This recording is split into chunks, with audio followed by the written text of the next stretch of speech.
Chapter 7. Our Virtues. Our virtues? It is probable that we too have still our virtues, although naturally they are not those sincere and massive virtues on account of which we hold our grandfathers in esteem, and also at a little distance from us. We Europeans of the day after tomorrow, we firstlings of the 20th century, with all our dangerous curiosity, our multifariousness and art of disguising, our mellow and seemingly sweetened cruelty in sense and spirit, we shall, presumably, if we must have virtues, have those only which have come to agreement with our most secret and heartfelt inclinations, with our most ardent requirements. Well then, let us look for them in our labyrinths, where, as we know, so many things lose themselves, so many things get quite lost. And is there anything finer than to search for one's own virtues? Is it not almost to believe in one's own virtues? But this believing in one's own virtues, is it not practically the same as what was formerly called one's good conscience? That long, respectable pigtail of an idea which our grandfathers used to hang behind their heads and often enough also behind their understandings.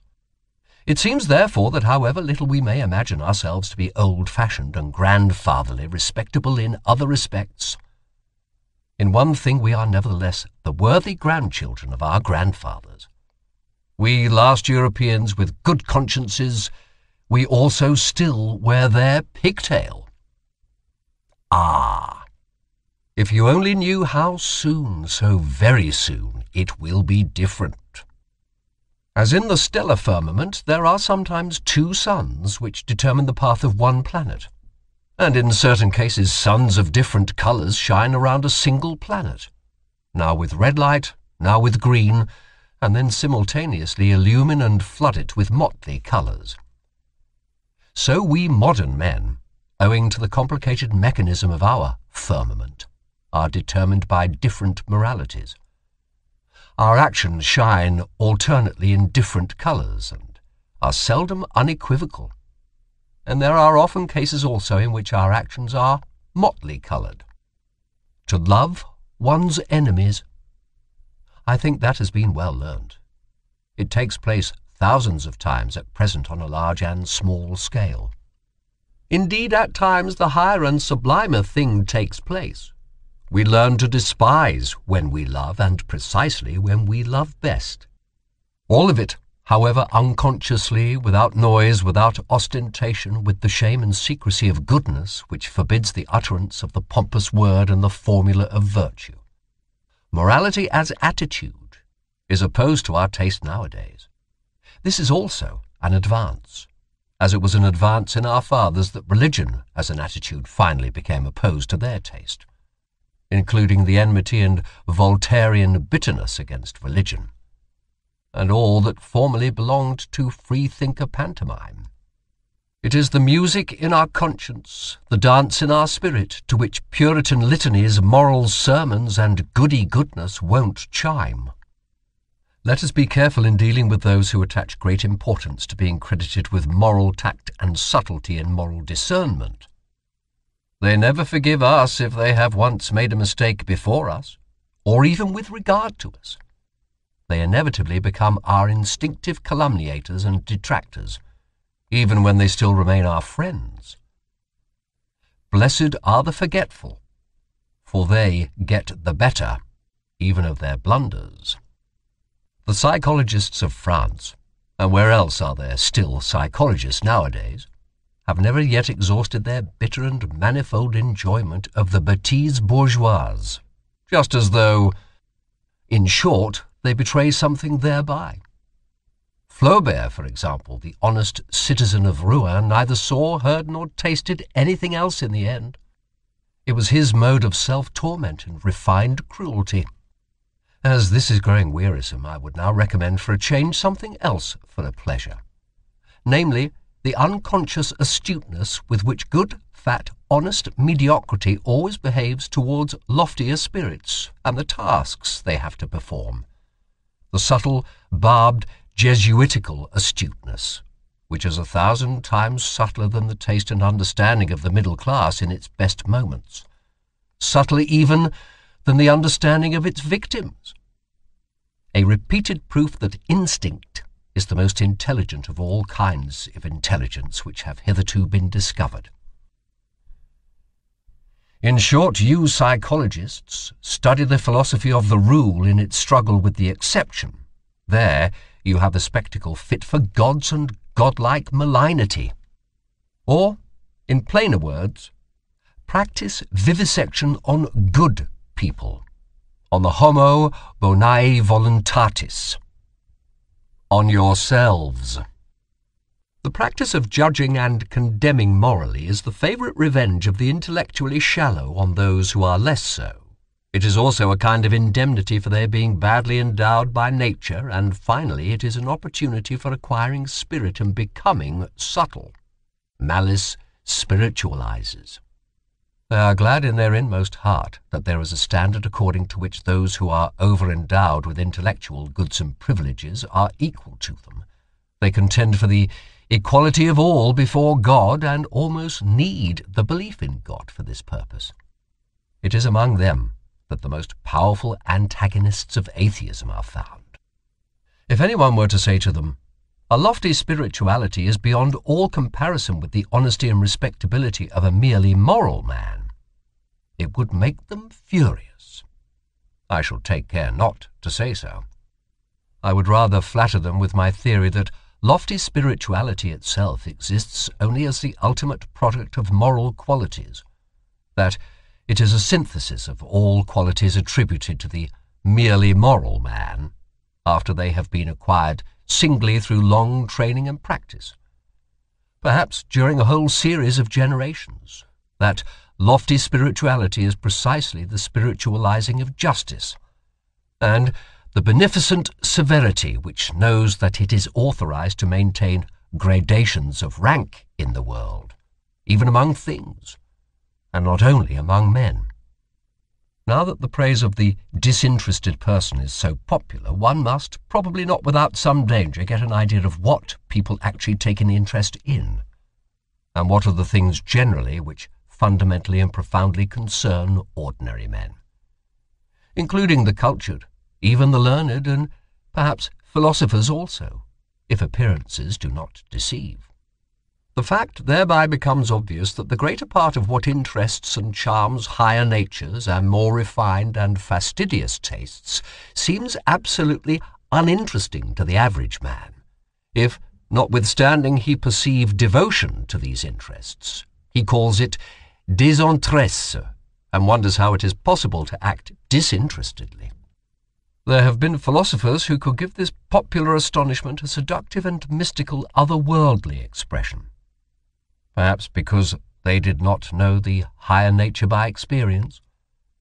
Instead of stating the naked and candidly reasonable truth that disinterested action is very interesting, and interested action, provided that, and love, what, even an action for love's sake, shall be unegoistic? But you fools, and the praise of the self-sacrificer. But whoever has really offered sacrifice knows that he wanted and obtained something for it. Perhaps something from himself for something from himself, that he relinquished here in order to have more there, perhaps in general to be more or even feel himself more. But this is a realm of questions and answers in which a more fastidious spirit does not like to stay. For here, truth has to stifle her yawn so much when she is obliged to answer. And after all, truth is a woman. One must not use force with her. It sometimes happens, said a moralistic pedant and trifle retailer, that I honour and respect an unselfish man, not however because he is unselfish, but because I think he has a right to be useful to another man at his own expense. In short, the question is always who he is and who the other is. For instance, in a person created and destined for command, self-denial and modest retirement, instead of being virtues, would be the waste of virtues, so it seems to me. Every system of unegoistic morality which takes itself unconditionally and appeals to everyone not only sins against good taste, but is also an incentive to sins of omission, an additional seduction under the mask of philanthropy, and precisely a seduction and injury to the higher, rarer, and more privileged types of men. Moral systems must be compelled first of all to bow before the gradations of rank. Their presumption must be driven home to their conscience, until they thoroughly understand at last that it is immoral to say that what is right for one is proper for another. So said my moralistic pedant and bonhomme. Did he perhaps deserve to be laughed at when he thus exhorted systems of morals to practice morality? But one should not be too much in the right if one wishes to have the laughers on one's own side. A grain of wrong pertains even to good taste. Wherever sympathy, fellow suffering, is preached nowadays, and if I gather rightly no other religion is any longer preached, let the psychologist have his ears open through all the vanity, through all the noise which is natural to these preachers, as to all preachers. He will hear a hoarse, groaning, genuine note of self-contempt. It belongs to the overshadowing and uglifying of Europe, which has been on the increase for a century, the first symptoms of which are already specified documentarily in a thoughtful letter of Galliani to Madame d'Épinay. If it is not really the cause thereof. The man of modern ideas, the conceited ape, is excessively dissatisfied with himself. This is perfectly certain. He suffers, and his vanity wants him only to suffer with his fellows. The hybrid European, a tolerably ugly plebeian taken all in all, absolutely requires a costume. He needs history as a storeroom of costumes. To be sure, he notices that none of the costumes fit him properly. He changes and changes. Let us look at the 19th century with respect to these hasty preferences and changes in its masquerades of style, and also with respect to its moments of desperation on account of nothing suiting us.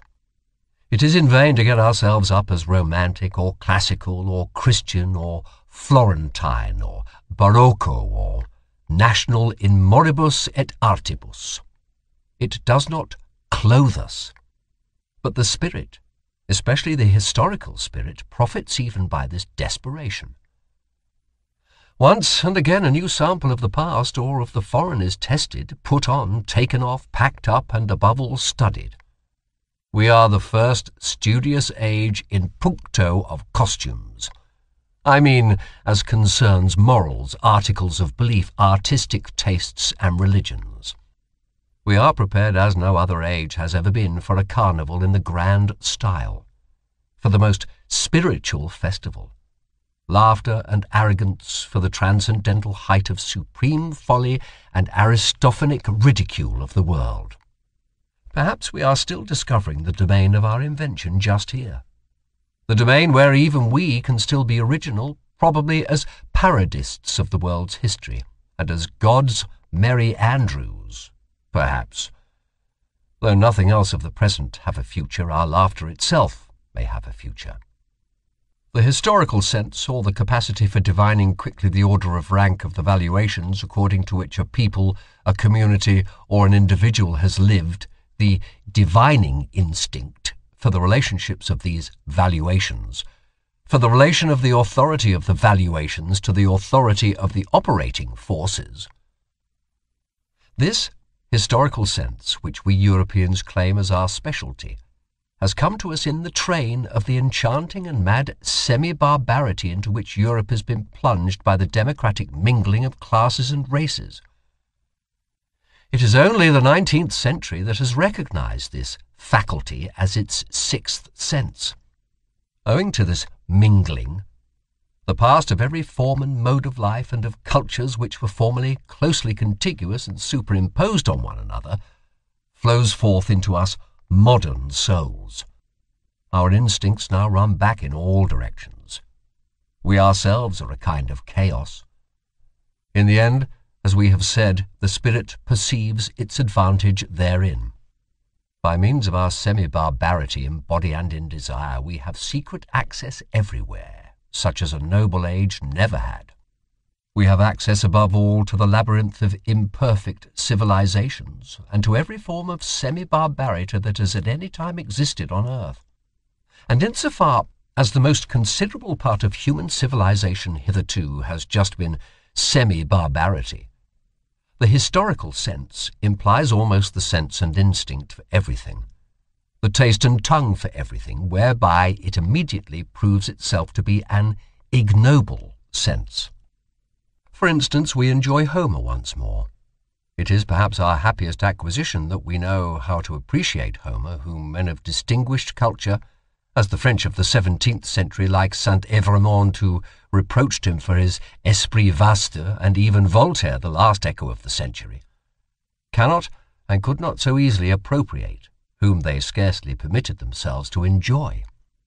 The very decided yea and nay of their palate, their promptly ready disgust, their hesitating reluctance with regard to everything strange, their horror of the bad taste even of lively curiosity, and in general the averseness of every distinguished and self-sufficing culture to avow a new desire, as dissatisfaction with its own condition, or an admiration of what is strange.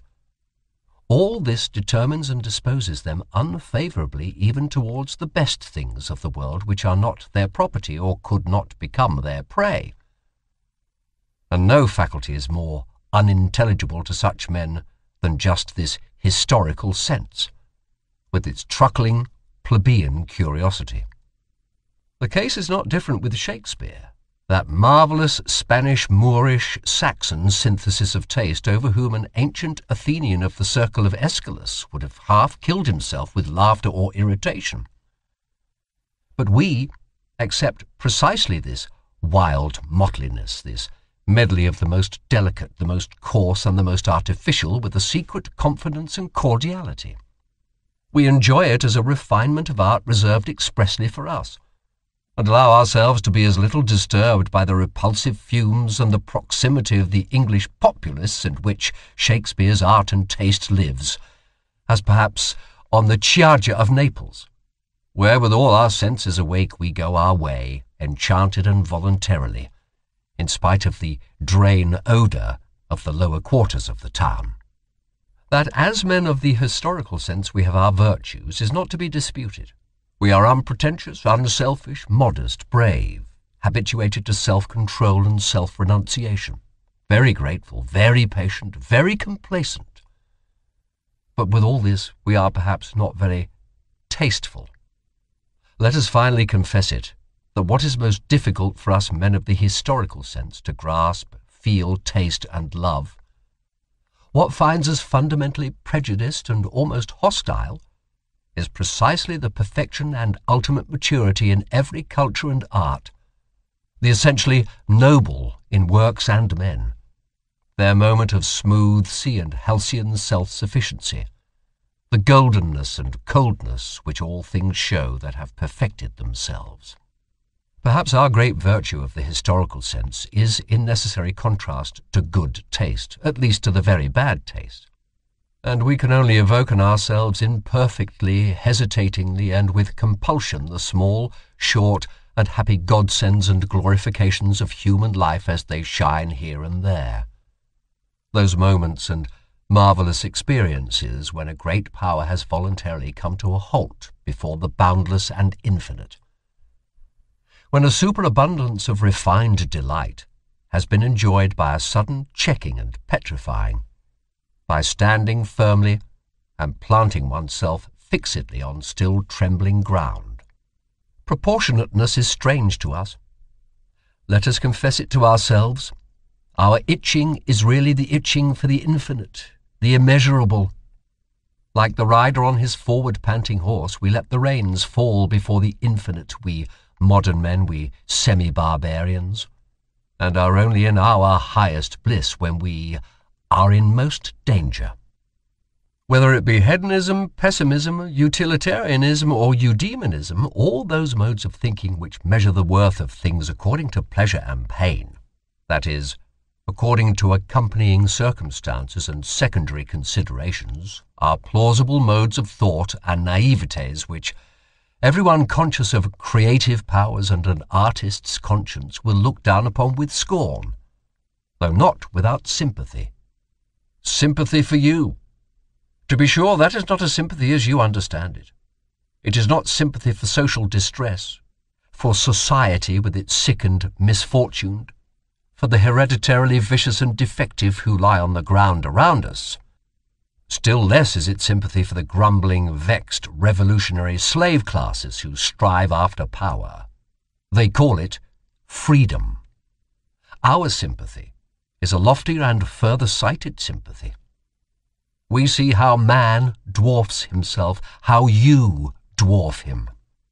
And there are moments when we view your sympathy with an indescribable anguish, when we resist it, when we regard your seriousness as far more dangerous than any kind of levity.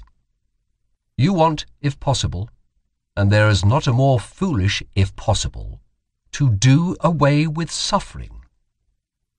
And it really seems that we would rather have it increased and made worse than it has ever been. Well-being, as you understand it, is certainly not a goal. It seems to us an end, a condition which at once renders man ludicrous and contemptible, and makes his destruction desirable. The discipline of suffering, of great suffering. Know ye not that it is only this discipline that has produced all the elevations of humanity hitherto?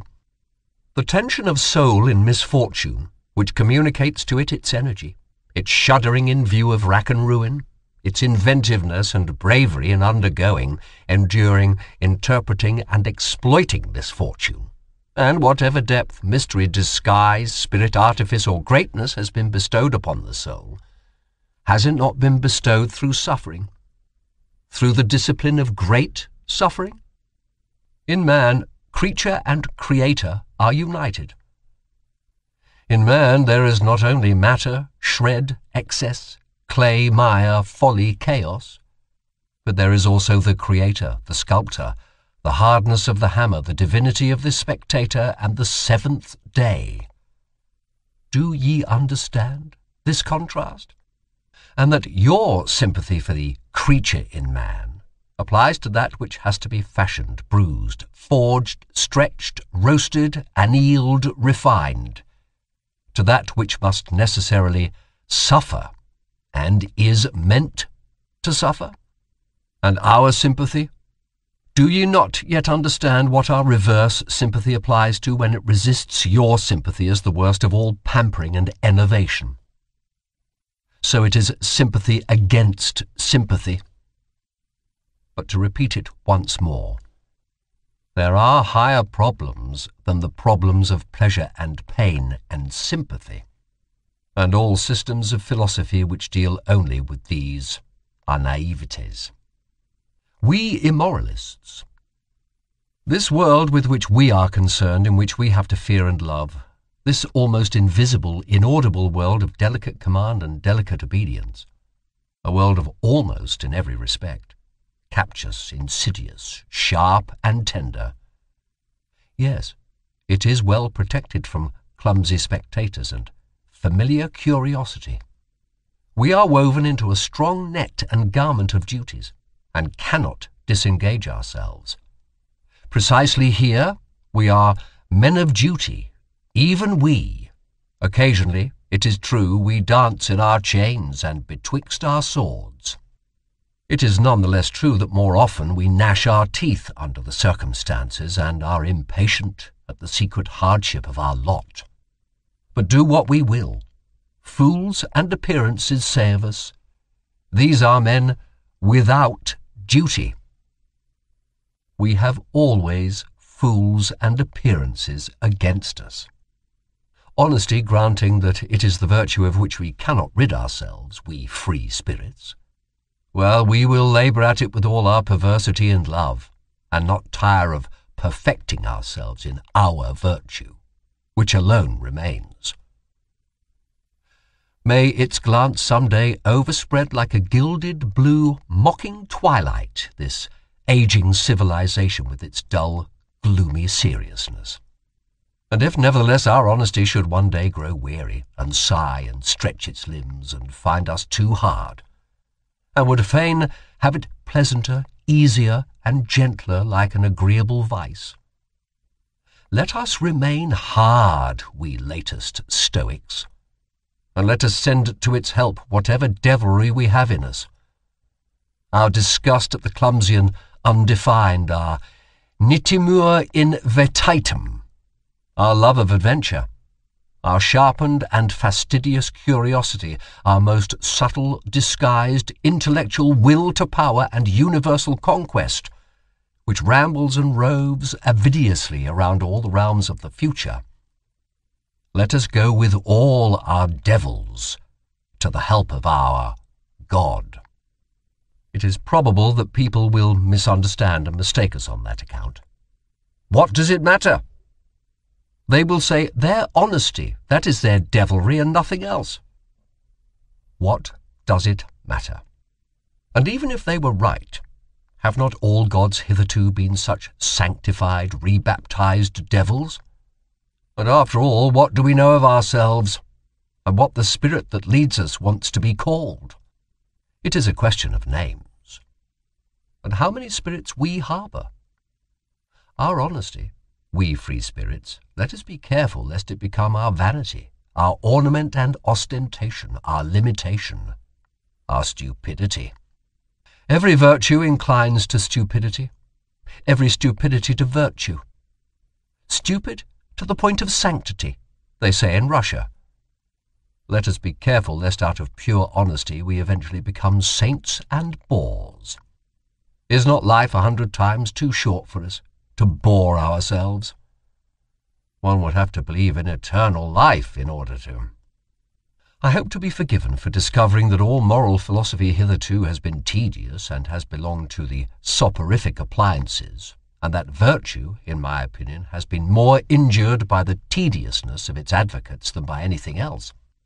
At the same time, however, I would not wish to overlook their general usefulness. It is desirable that as few people as possible should reflect upon morals, and consequently it is very desirable that morals should not some day become interesting. But let us not be afraid. Things still remain today as they have always been. I see no one in Europe who has, or discloses, an idea of the fact that philosophizing concerning morals might be conducted in a dangerous, captious, and ensnaring manner, that calamity might be involved therein. Observe, for example, the indefatigable, inevitable English utilitarians, how ponderously and respectably they stalk on. Stalk along, a Homeric metaphor expresses it better, in the footsteps of Bentham, just as he had already stalked in the footsteps of the respectable Helvétius. No, he was not a dangerous man, Helvétius. Ce sénateur peu concurrente, to use an expression of Galliani. No new thought, nothing of the nature of a finer turning or better expression of an old thought, not even a proper history of what has been previously thought on the subject. An impossible literature, taking it all in all, unless one knows how to leaven it with some mischief. In effect, the old English vice called cant, which is moral Tartuffism, has insinuated itself also into these moralists, whom one must certainly read with an eye to their motives if one must read them, concealed this time under the new form of the scientific spirit. Moreover, there is not absent from them a secret struggle with the pangs of conscience, from which a race of former Puritans must naturally suffer in all their scientific tinkering with morals. Is not a moralist the opposite of a Puritan? That is to say, as a thinker who regards morality as questionable, as worthy of interrogation, in short, as a problem. Is moralizing not immoral? In the end, they all want English morality to be recognized as authoritative, inasmuch as mankind, or the general utility, or the happiness of the greatest number. No, the happiness of England will be best served thereby. They would like by all means to convince themselves that the striving after English happiness I mean after comfort and fashion, and in the highest instance a seat in Parliament, is at the same time the true path of virtue. In fact, that insofar as there has been virtue in the world hitherto, it has just consisted in such striving. Not one of those ponderous, conscience-stricken herding animals who undertake to advocate the cause of egoism as conducive to the general welfare wants to have any knowledge or inkling of the facts that the general welfare is no ideal, no goal, no notion that can be at all grasped, but is only a nostrum. That what is fair to one may not at all be fair to another. That the requirement of one morality for all is really a detriment to higher men. In short, that there is a distinction of rank between man and man, and consequently between morality and morality. They are an unassuming and fundamentally mediocre species of men, these utilitarian Englishmen. And as already remarked, insofar as they are tedious, one cannot think highly enough of their utility. One ought even to encourage them, as has been partially attempted, in the following rhymes. Hail, ye worthies, barrow-wheeling, longer, better, aye, revealing. Stiffer eye in head and knee, unenraptured, never jesting, mediocre, everlasting, sans génie et sans esprit. In these later ages, which may be proud of their humanity, there still remains so much fear, so much superstition of the fear, of the cruel wild beast, the mastering of which constitutes the very pride of these humaner ages, that even obvious truths, as if by the agreement of centuries, have long remained unuttered because they have the appearance of helping the finally slain wild beast back to life again. I perhaps risk something when I allow such a truth to escape. Let others capture it again and give it so much milk of pious sentiment to drink that it will lie down quiet and forgotten in its old corner. One ought to learn anew about cruelty and open one's eyes. One ought at last to learn impatience in order that such immodest gross errors, as for instance have been fostered by ancient and modern philosophers with regard to tragedy, may no longer wander about virtuously and boldly. Almost everything that we call higher culture is based upon the spiritualizing and intensifying of cruelty. This is my thesis. The wild beast has not been slain at all. It lives, it flourishes, it has only been transfigured. That which constitutes the painful delight of tragedy is cruelty. That which operates agreeably in so-called tragic sympathy, and at the basis even of everything sublime, even up to the highest and most delicate thrills of metaphysics, obtains its sweetness solely from the intermingled ingredient of cruelty. What the Roman enjoys in the arena, the Christian in the ecstasies of the cross, the Spaniard at the sight of the faggot and stake, or of the bullfight, the present-day Japanese who presses his way to the tragedy, the workman of the prison suburbs who has a homesickness for bloody revolutions, the Wagnerian who, with unhinged will, undergoes the performance of Tristan and Isolde. What all these enjoy and strive with mysterious ardour to drink in is the philtre of the great Circe cruelty. Here, to be sure, we must put aside entirely the blundering psychology of former times, which could only teach, with regard to cruelty, that it originated at the sight of the suffering of others. There is an abundant, superabundant enjoyment even in one's own suffering, in causing one's own suffering. And wherever man has allowed himself to be persuaded to self-denial in the religious sense, or to self-mutilation, as among the Phoenicians and ascetics, or, in general, to desensualization, decarnalization, and contrition, to puritanical repentance spasms, to vivisection of conscience, and to Pascal-like sacrificia del intelletto, he is secretly allured and impelled forwards by his cruelty, by the dangerous thrill of cruelty towards himself. Finally, let us consider that even the seeker of knowledge operates as an artist and glorifier of cruelty, in that he compels his spirit to perceive against its own inclination, and often enough against the wishes of his heart. He forces it to say nay, where he would like to affirm, love, and adore.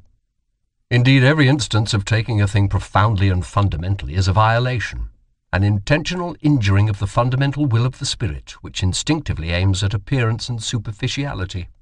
Even in every desire for knowledge, there is a drop of cruelty. Perhaps what I have said here about a fundamental will of the spirit may not be understood without further details. I may be allowed a word of explanation. That imperious something which is popularly called the spirit wishes to be master internally and externally, and to feel itself master. It has the will of a multiplicity for a simplicity, a binding, taming, imperious, and essentially ruling will. Its requirements and capacities here are the same as those assigned by physiologists to everything that lives, grows, and multiplies. The power of the spirit to appropriate foreign elements reveals itself in a strong tendency to assimilate the new to the old, to simplify the manifold, to overlook or repudiate the absolutely contradictory. Just as it arbitrarily re-underlines, makes prominent and falsifies for itself certain traits and lines in the foreign elements, in every portion of the outside world. Its object thereby is the incorporation of new experiences, the assortment of new things in the old arrangements, in short, growth, or more properly, the feeling of growth. The feeling of increased power is its object. This same will has at its service an apparently opposed impulse of the spirit, a suddenly adopted preference of ignorance, of arbitrary shutting out, a closing of windows, an inner denial of this or that, a prohibition to approach, a sort of defensive attitude against much that is knowable, a contentment with obscurity, with the shutting-in horizon, an acceptance and approval of ignorance, as that which is all necessary according to the degree of its appropriating power, its digestive power, to speak figuratively. And in fact, the spirit resembles a stomach more than anything else. Here also belong an occasional propensity of the spirit to let itself be deceived, perhaps with a waggish suspicion that it is not so-and-so, but is only allowed to pass as such, a delight in uncertainty and ambiguity, an exulting enjoyment of arbitrary, out-of-the-way narrowness and mystery, of the too near, of the foreground, of the magnified, the diminished, the misshapen, the beautified. An enjoyment of the arbitrariness of all these manifestations of power. Finally, in this connection, there is the not unscrupulous readiness of the spirit to deceive other spirits and dissemble before them. The constant pressing and straining of a creating, shaping, changeable power. The spirit enjoys therein its craftiness and its variety of disguises. It enjoys also its feeling of security therein. It is precisely by its protean arts that it is best protected and concealed. Counter to this propensity for appearance, for simplification, for a disguise, for a cloak, in short, for an outside, for every outside is a cloak, there operates the sublime tendency of the man of knowledge, which takes and insists on taking things profoundly, variously, and thoroughly, as a kind of cruelty of the intellectual conscience and taste which every courageous thinker will acknowledge in himself, provided, as it ought to be, that he has sharpened and hardened his eye sufficiently long for introspection, and is accustomed to severe discipline, and even severe words. He will say, "There is something cruel in the tendency of my spirit." Let the virtuous and amiable try to convince him that it is not so.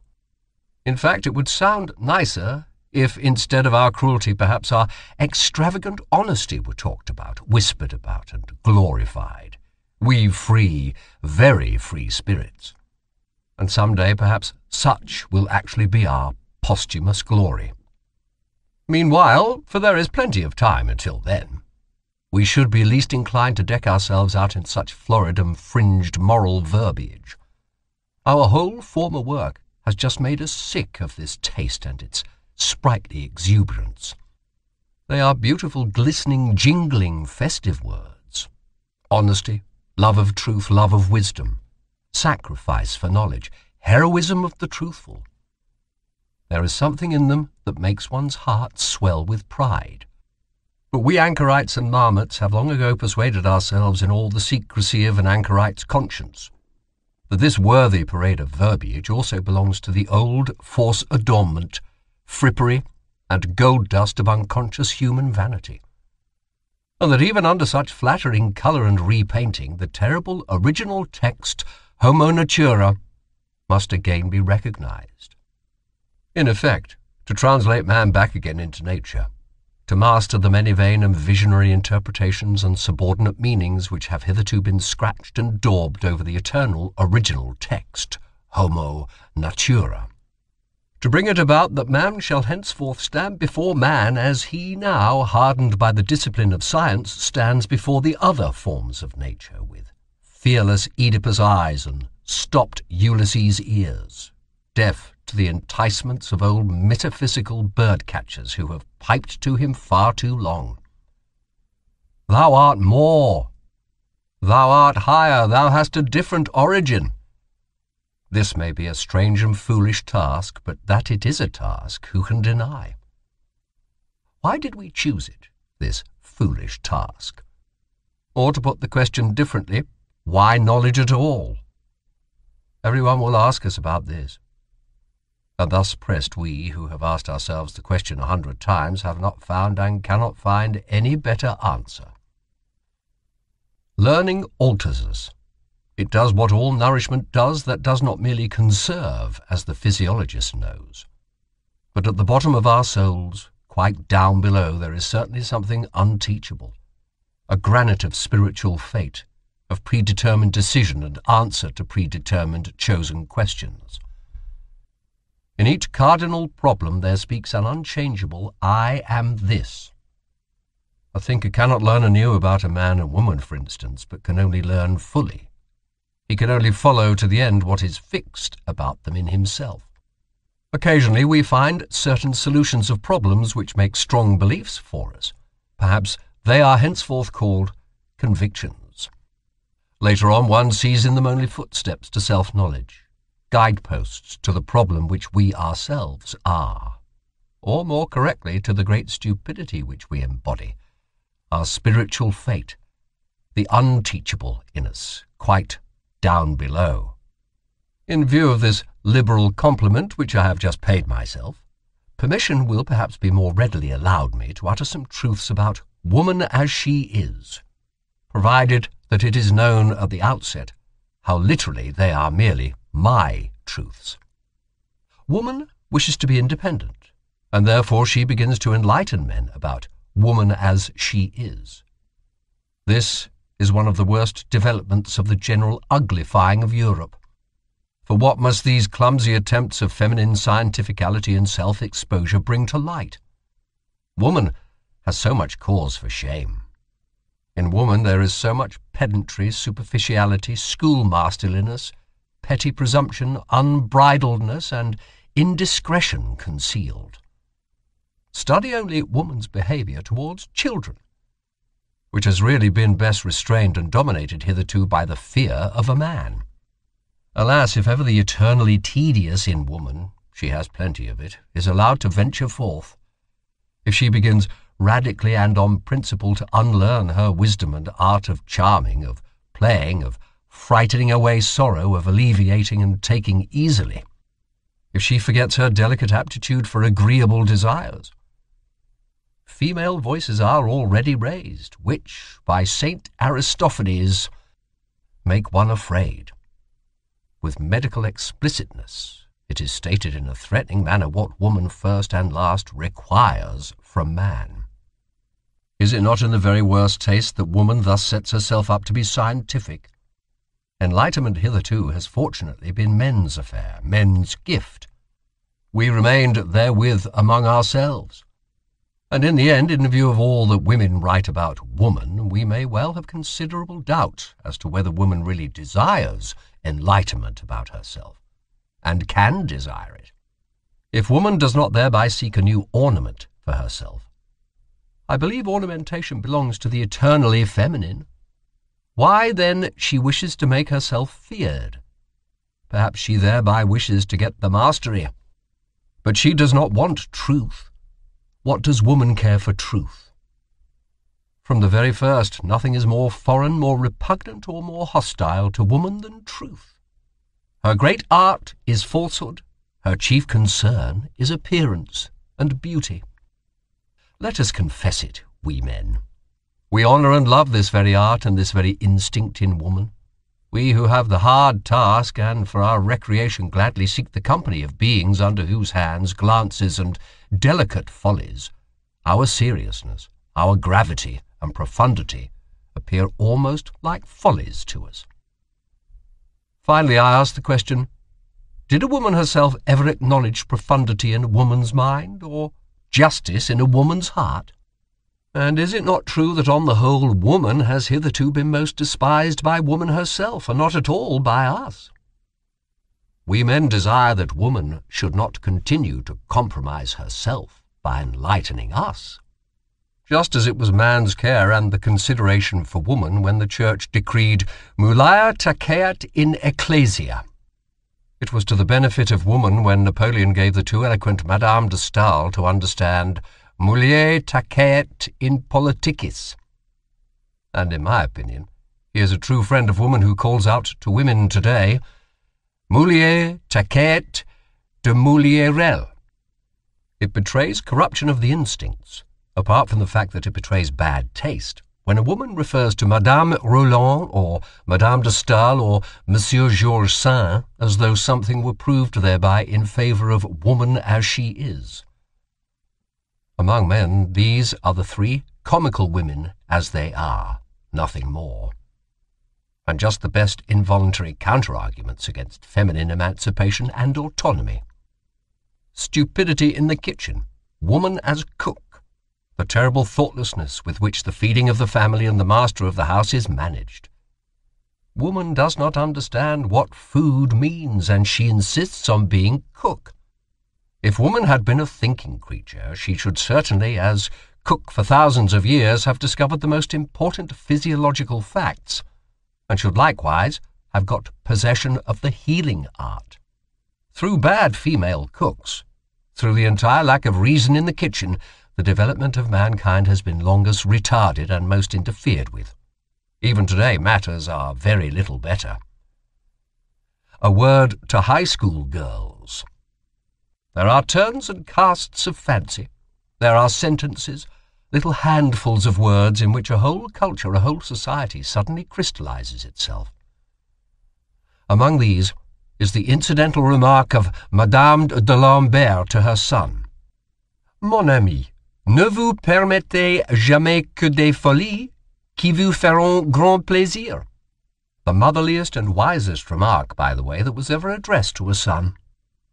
I have no doubt that every noble woman will oppose what Dante and Goethe believed about woman.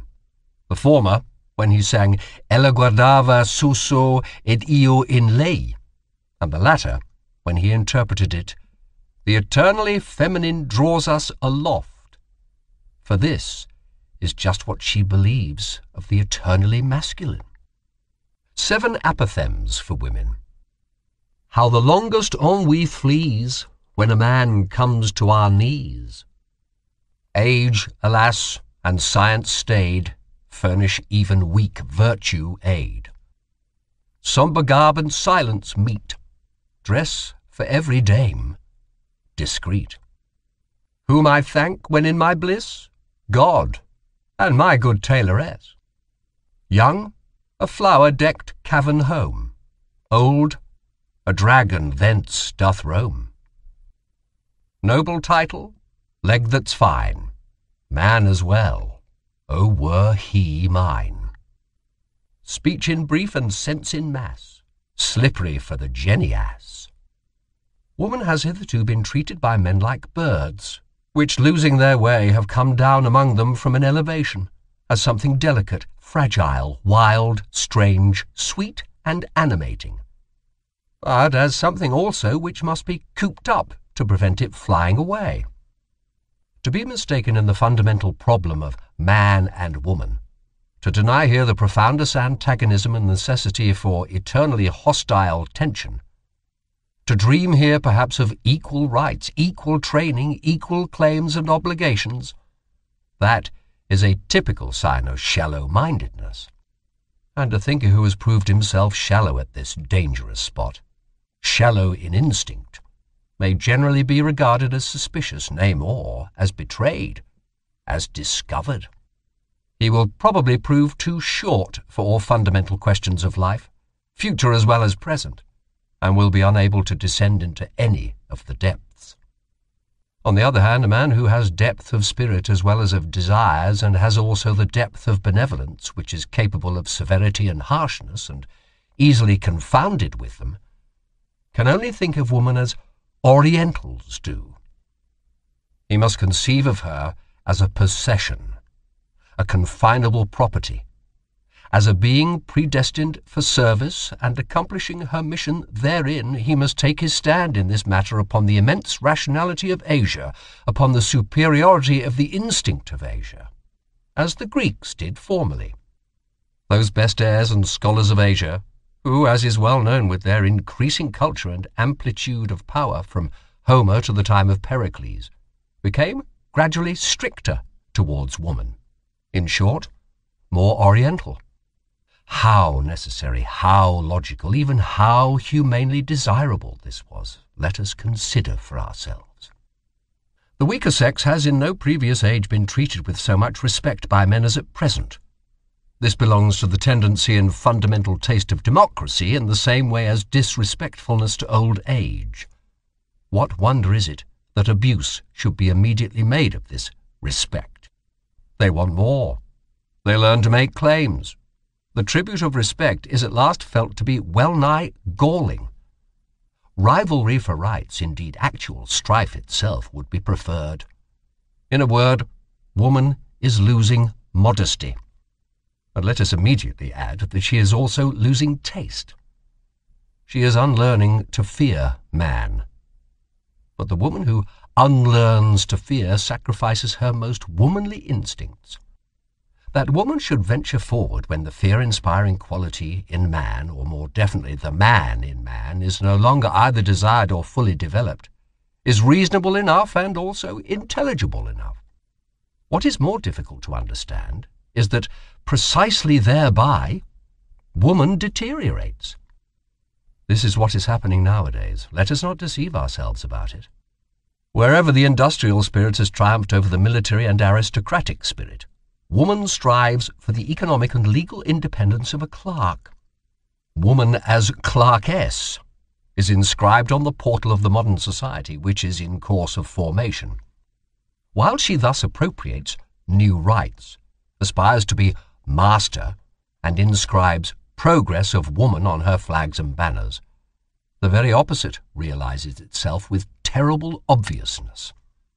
Woman retrogrades. Since the French Revolution, the influence of woman in Europe has declined in proportion as she has increased her rights and claims. And the emancipation of woman, insofar as it is desired and demanded by women themselves, and not only by masculine shallow pates, thus proves to be a remarkable symptom of the increased weakening and deadening of the most womanly instincts. There is stupidity in this movement, an almost masculine stupidity, of which a well-reared woman, who is always a sensible woman, might be heartily ashamed.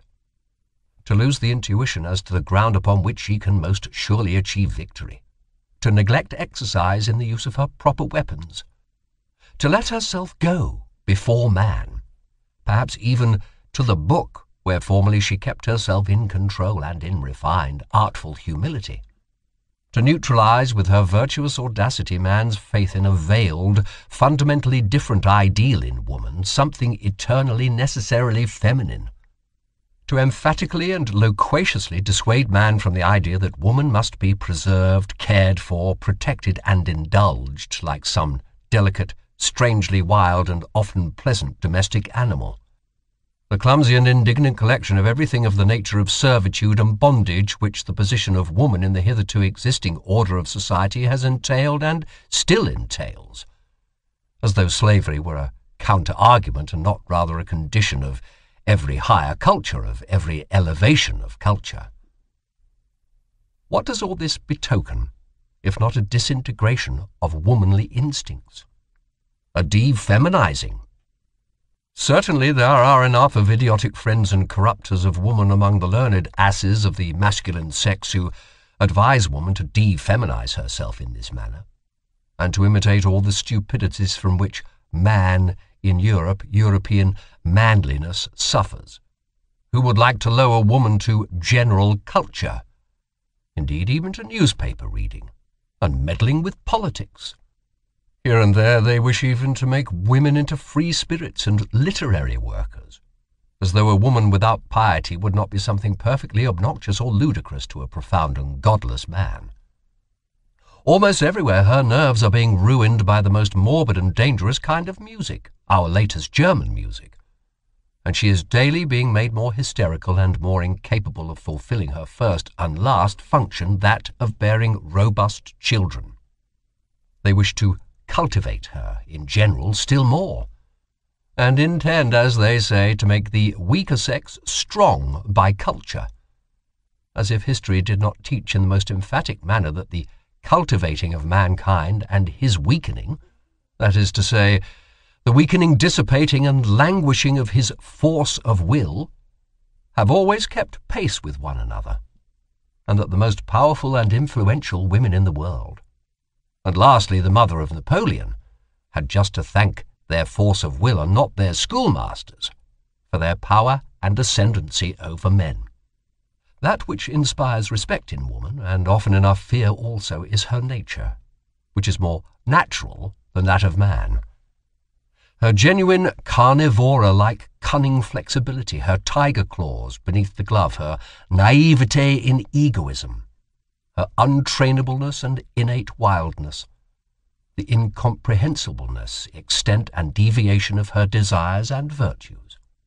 That which, in spite of fear, excites one's sympathy for the dangerous and beautiful cat, woman, is that she seems more afflicted, more vulnerable, more necessitous of love, and more condemned to disillusionment than any other creature.